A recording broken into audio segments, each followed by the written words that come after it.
Coach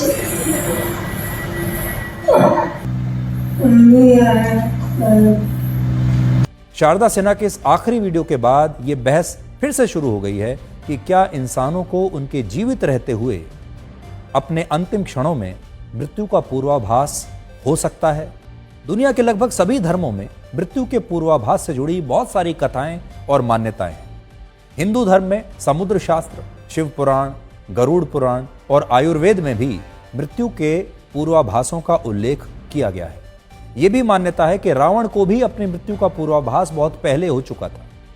मृत्यु के बाद क्या होता है, इस पर अलग अलग लोगों की अलग अलग मान्यताएं हैं, अलग अलग सोच है। कोई नहीं जानता कि मृत्यु के बाद क्या होता है, लेकिन दुनिया का एक बहुत बड़ा वर्ग इस बात पर विश्वास करता है कि मृत्यु आने से पहले कुछ संकेत जरूर देती है। दुनिया में बहुत सारे लोग ऐसे हैं जो ये कहते हैं कि जब उनके परिवार में किसी का देहांत हुआ तब अपने अंतिम दिनों में उनका व्यवहार ऐसा था जैसे उन्हें अपनी मृत्यु का संकेत मिल चुका है। लेकिन दूसरी तरफ विज्ञान ऐसे विश्वास को प्रमाणित नहीं करता, क्योंकि इसका कोई सबूत नहीं है। विज्ञान में स्थिति को प्रीमोनिशन ऑफ डेथ कहते हैं। इसका मतलब उन अनुभवों से होता है जो मृत्यु से पहले कोई इंसान खुद महसूस करता है। पिछले 500 वर्षों में इन अनुभवों को लेकर दुनिया में कई रिसर्च हुई, कई शोध हुए, लेकिन कोई भी वैज्ञानिक मृत्यु के पूर्वाभासों की इस गुत्थी को स्पष्टता के साथ सुलझा नहीं पाया। इसका एक बड़ा कारण यह है कि मृत्यु का पूर्वाभास उन लोगों को ज्यादा होता है जो बीमार और अचेत अवस्था में होते हैं। वैज्ञानिक ऐसा मानते हैं कि अगर बीमारी के समय इंसान की इच्छा शक्ति कमजोर हो तो उसके मन में मृत्यु का भाव आने लगता है।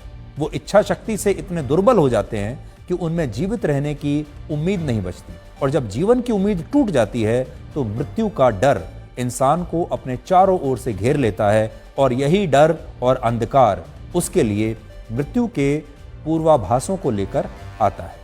इंसान चाहे चांद पर पहुंच जाए, वो मंगल ग्रह पर अपना जीवन ढूंढ ले, आर्टिफिशियल इंटेलिजेंस में कुछ भी कर ले, बड़े बड़े रोबोट्स बना ले, कुछ भी कर ले, मृत्यु उसके पीछे कहीं भी आ सकती है। मृत्यु के पूर्वाभासों को लेकर बहस हो सकती है, लेकिन मृत्यु को लेकर दुनिया में कभी भी कोई विवाद नहीं हो सकता, क्योंकि ये इंसान के हाथ में है ही नहीं।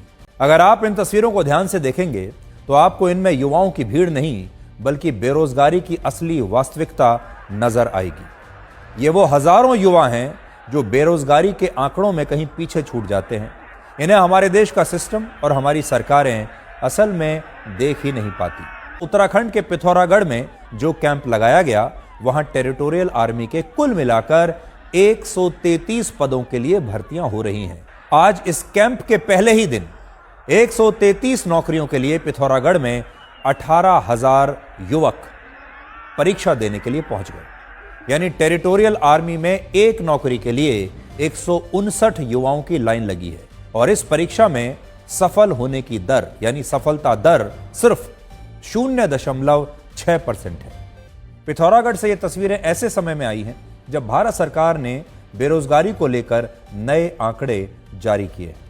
सरकार का कहना है कि शहरों में बेरोजगारी दर पिछले 6 साल में सबसे कम है, और यह दूसरी तिमाही में 6.4% दर्ज हुई है। बड़े राज्यों में सबसे कम बेरोजगारी उत्तराखंड और उत्तर प्रदेश में है। हमने पिथौरागढ़ से ही आपको जो तस्वीरें दिखाई हैं उनमें इन्हीं 2 राज्यों के सबसे ज्यादा युवा दिखाई दे रहे हैं जो टेरिटोरियल आर्मी में पार्ट टाइम वॉलंटियर बनने के लिए इतनी लंबी लाइन लगाकर आज यहां पर खड़े हुए हैं।